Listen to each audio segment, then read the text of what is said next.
Manteve-se firme. Primeiro a fêmea alfa e depois a fêmea beta observaram-no quase como que para testar o que ele faria. E ele ficou ali parado, a olhar para elas e a abanar a cauda.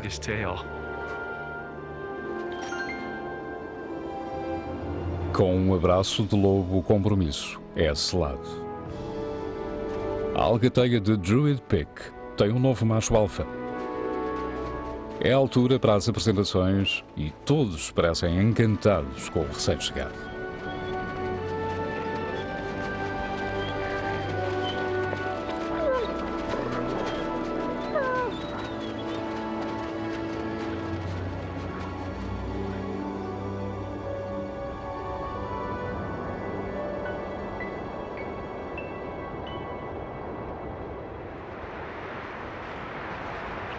Com o inverno a abater-se sobre o Vale Lamar, Doug e a sua equipa observam de perto a alcateia. Quando mataram aquela cria de veado, ali, se calhar andam por ali. Uma dúvida domina agora as suas mentes. Serão os novos Druids tão eficientes enquanto unidade de caça como os antigos Druids? A sua sobrevivência enquanto alcateia depende disso.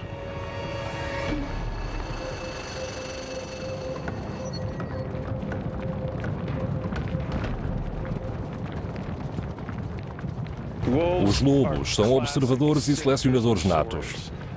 Olham para uma manada de elks e o seu olhar perspicaz passa a pente fino todos os animais à procura de qualquer coisa errada.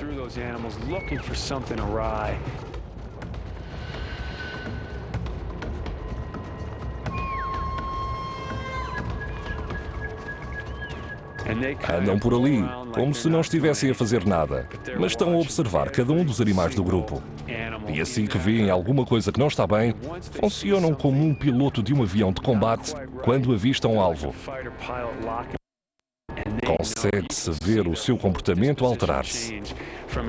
De um trote descontraído, passam instantaneamente para um galope veloz.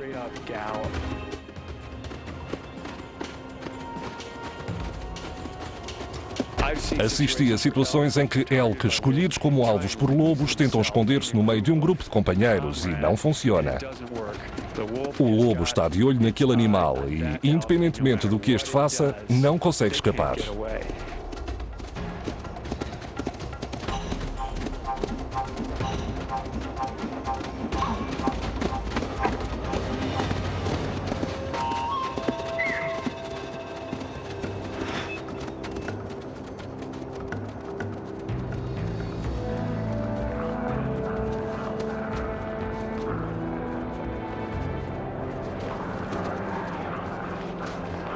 Esta noite haverá jantar para os novos Druids e para um ou dois necrófagos aventureiros.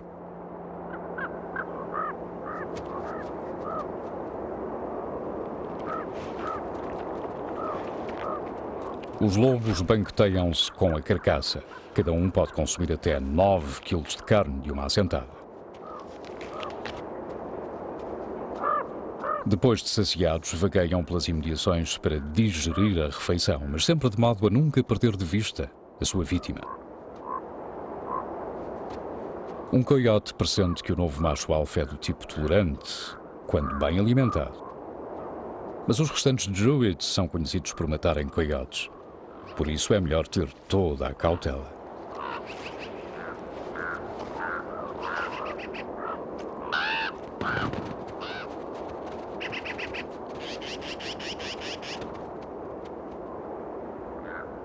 A fêmea alfa, apesar de cheia e coberta de sangue da sua refeição, não tenciona deixar um mero coiote roubar carne da sua presa.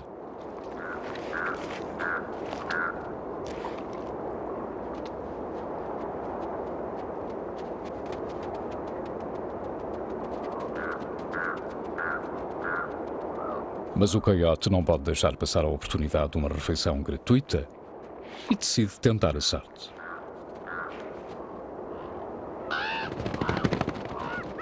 A paciência da fêmea alfa esgotou-se.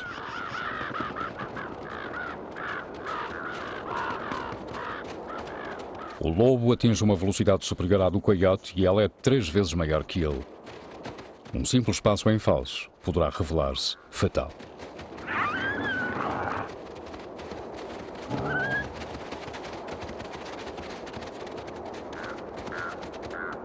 Com os estômagos cheios, os Druids finalmente descansam.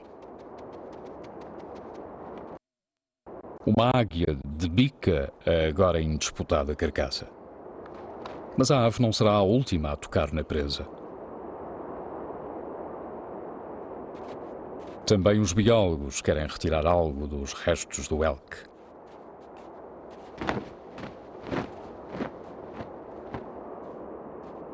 Que espécie de impactos terão os lobos a ter sobre os outros animais de Yellowstone? Um pouco de pesquisa forense no local fornece indicações preciosas.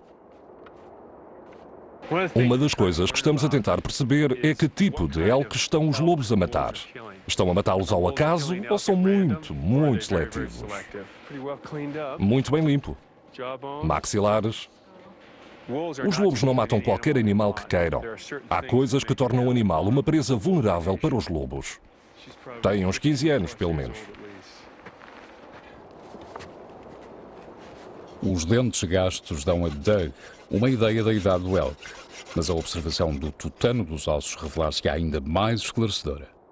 Sim, devia ter o aspecto de manteiga de amendoim, branca. Mas está toda vermelha. Este elk era velho, muito velho. Teria provavelmente 15 anos ou mais e o tutano dos seus ossos está em muito mau estado. Este animal mal se aguentava em pé e os lobos aperceberam-se disso e foi provavelmente por essa razão que o atacaram e foram bem-sucedidos. Os lobos não matam ao acaso, são muito seletivos. Têm de encontrar um animal que tenha um problema para o abaterem. Se este elk fosse saudável, teria boas hipóteses de não ser morto.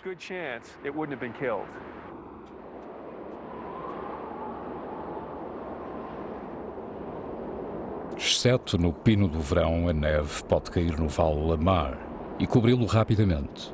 Para os biólogos que de repente têm de trabalhar em condições quase tempestuosas, o tempo é também ele instrutivo.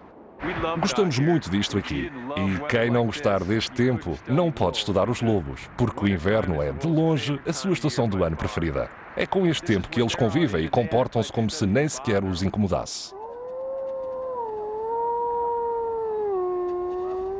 Trata-se de um animal que leva coices na cabeça de cada vez que quer comer e age como se a vida fosse magnífica, indiferente a todas as dificuldades. Ele está por sua conta. E realmente, acho que a chave para a vida correr bem é simplesmente não pensarmos muito nela. Fazermos o melhor que podemos, aceitarmos os golpes que levamos e não nos preocuparmos com o que virá no futuro. E se isto for uma lição para mim, talvez a aceite.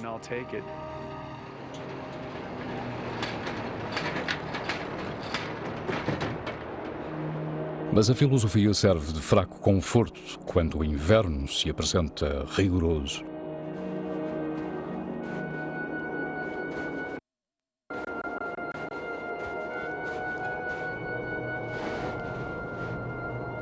Para os animais herbívoros, encontrar um pouco de erva torna a sua tarefa árdua.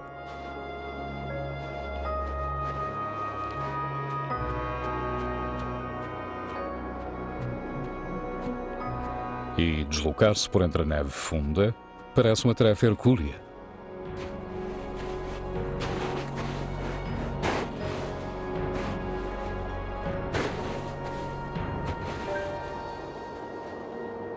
A estação não se compadece de fraquezas de qualquer tipo. Uma coruja ferida atrai a curiosidade faminta de todos os quadrantes.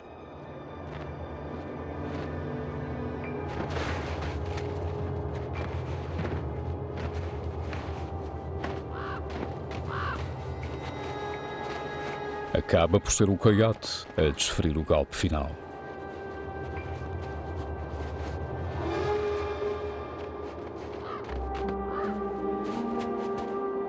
Mesmo os lobos, que gostam do inverno, debatem-se com a primeira neve profunda da estação.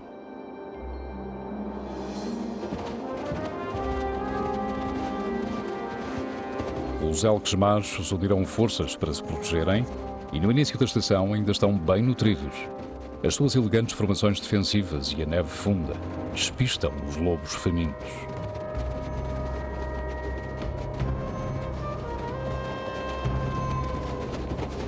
Mesmo em melhores condições atmosféricas, apenas uma em 4 caçadas é bem-sucedida. E neste dia de neve, os Druids vão passar fome.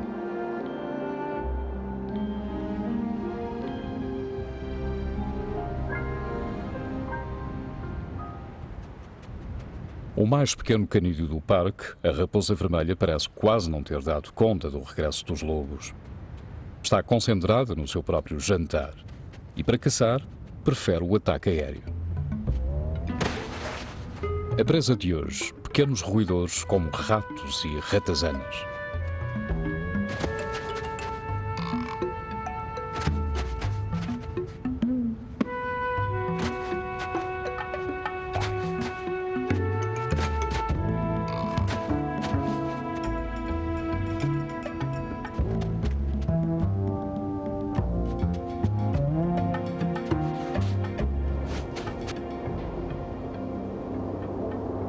À medida que o inverno avança, a neve derrete e volta a congelar, formando uma crosta dura. As grandes manadas do parque lutam para encontrar erva. Enfraquecidos pela fome, os elcos sentem que estão vulneráveis.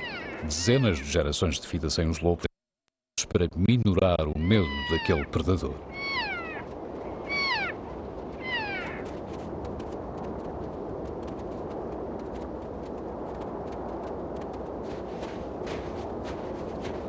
Mas esta antiga batalha nunca se trava unilateralmente. Os elcos não perderam qualquer das suas impressionantes defesas contra os lobos.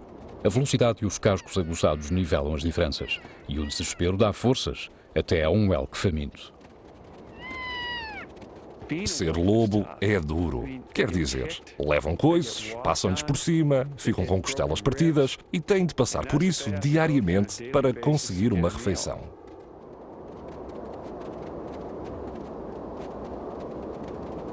No entanto, os resistentes druids parecem regressar de mais uma caçada incólumes e de bom humor. Como sempre, o barulho dos cascos chama a sua atenção.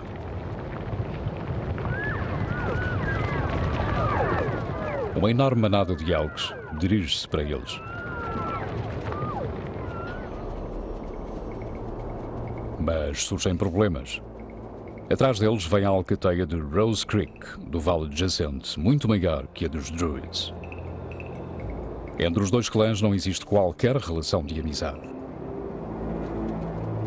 Os lobos de Rose Creek atravessam a zona que separa os territórios das duas alcateias, atrás dos elcos.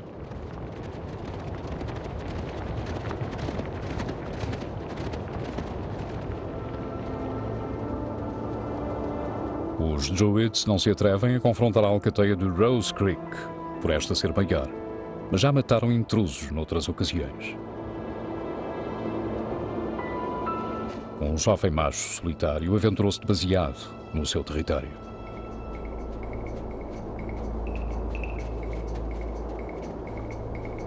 Os lobos são ferozmente ciosos do seu território. Quando um lobo de outra alcateia entra no território dos druids e é apanhado, o desfecho é quase sempre fatal. Se forem apanhados, serão mortos.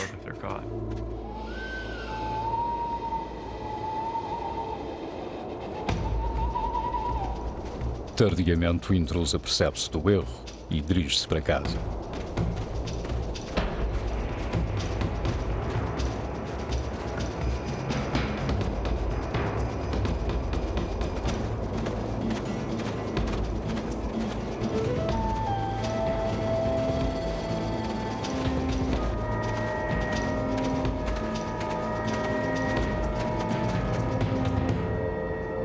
Só quando já está a uma distância considerável do seu território é que os druids descansam. A alcateia resolve fazer uma remarcação do seu território. O macho alfa, ele próprio, uma cria da Creek, deixa um sinal químico de entrada proibida aos da sua espécie. E o intruso, punido, inicia o caminho de regresso ao seu vale.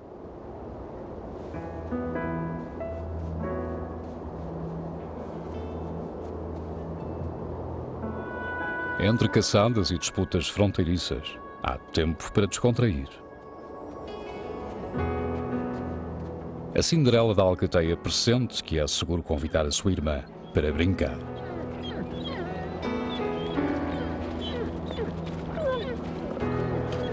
Ao fim de pouco tempo, a brincadeira generaliza-se.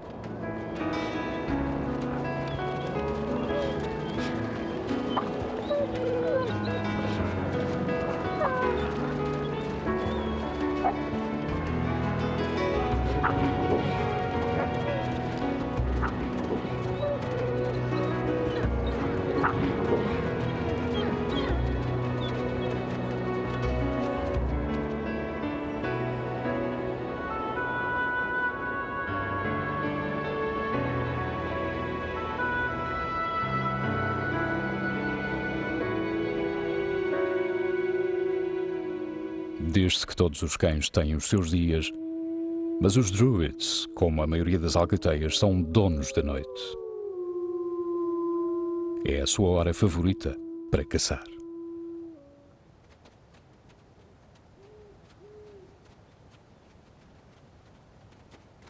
À luz da lua cheia, a fêmea alfa lidera o ataque.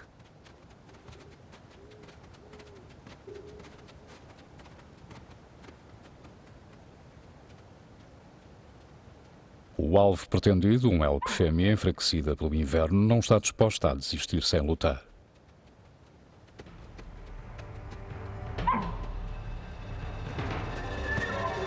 Porém, nesta noite gélida, a vantagem está do lado dos lobos. A neve formou uma crosta quebradiça e as finas pernas do elk quebram-na, atrasando-a a cada passada.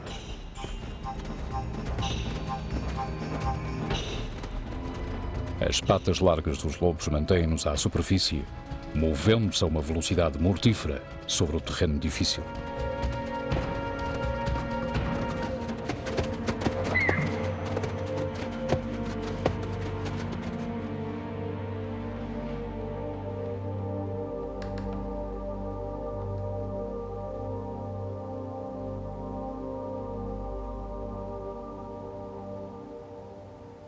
O dia amanhece no Vale Lamar e um coiote esfomeado atravessa o vale em direção ao local onde os druids mataram a sua presa.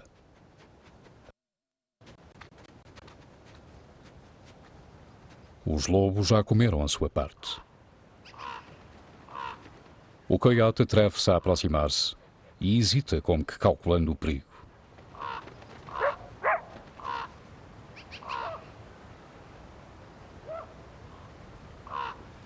Para os necrófagos voadores, o regresso dos lobos foi uma enorme bênção. Uma alcateia pequena como os druids come menos de metade de um elk de 200 quilos numa refeição, deixando um banquete para os corvos e águias que prosperam com as sobras dos lobos. O mesmo não acontece com o coiote.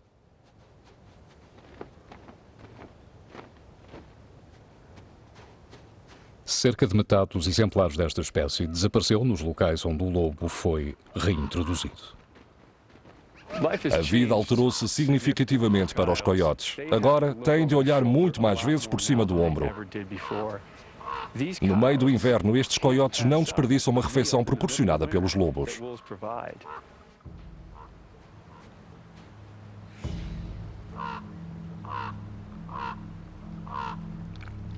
E se estes coiotes não olharem por cima do ombro, vão deparar-se com a presença de um lobo e aí o jogo acaba.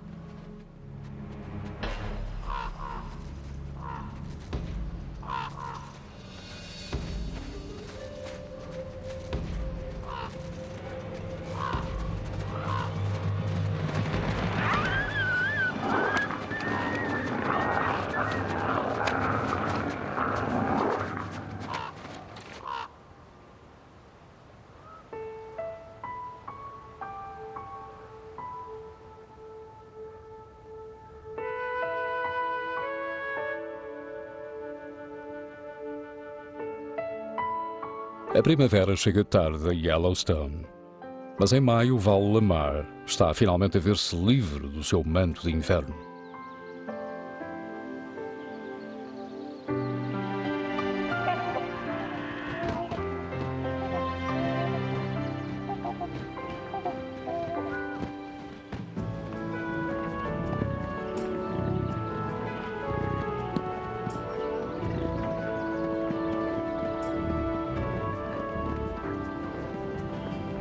Por todo o lado, em Yellowstone, uma nova geração comemora com ritos exuberantes a chegada da primavera.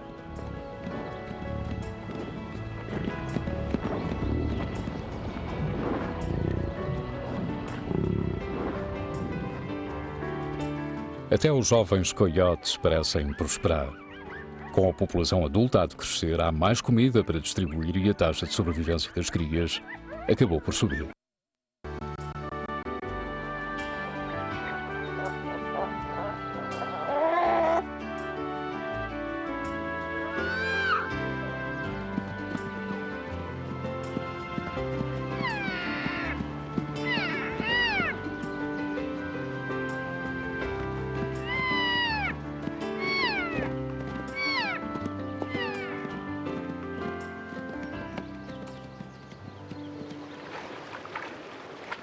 Os Druids sobreviverão ao inverno em boa forma e em breve terão de cuidar das suas próprias crias. Para uma loba Cinderela, estas são más notícias. A paciência da irmã está a esgotar-se e em breve nem mesmo um pouco de adulação conseguirá apaziguá-la.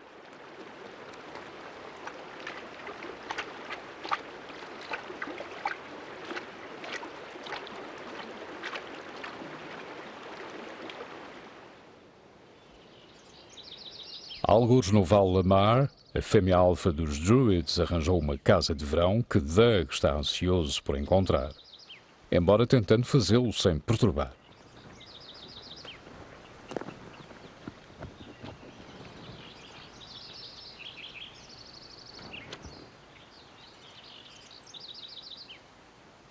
Este é o verdadeiro covil da alcateia de Druid Peak e, habitualmente, mantemos-nos afastados desta área para não os perturbarmos. Mas este ano eles têm 5 crias, cinzentas e pretas, e existem grandes expectativas, porque são mais do que no ano passado.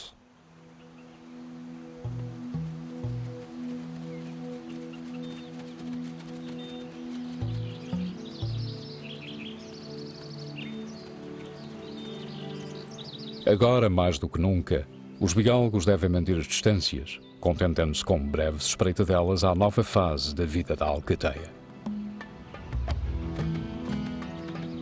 Os lobos adoram as suas crias. Na primavera, a produção de hormona prolactina dispara em toda a alcateia e não apenas na fêmea em fase de aleitamento. Isto faz com que todos os elementos do grupo, machos ou fêmeas, estejam desejosos de cuidar das crias.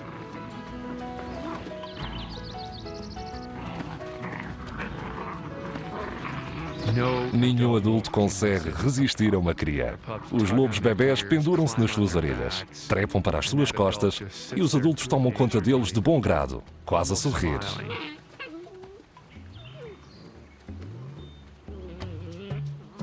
Trazendo-lhes brinquedos e brincando com elas. É quase como se as crias fossem a maior alegria para toda a alcateia.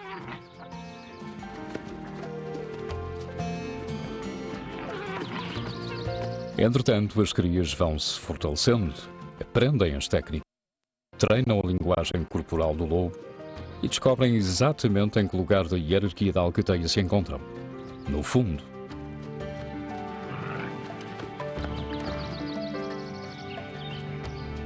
Lá embaixo no val, os elques também desfrutam a primavera.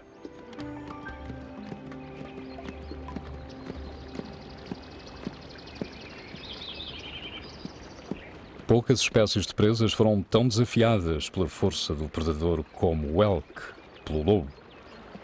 Em relação ao tamanho, velocidade, graciosidade e até nos seus cascos aguçados e rápidos como relâmpagos, os elques devem muito da sua constituição aerodinâmica à perseguição movida pelos canídeos ao longo do tempo.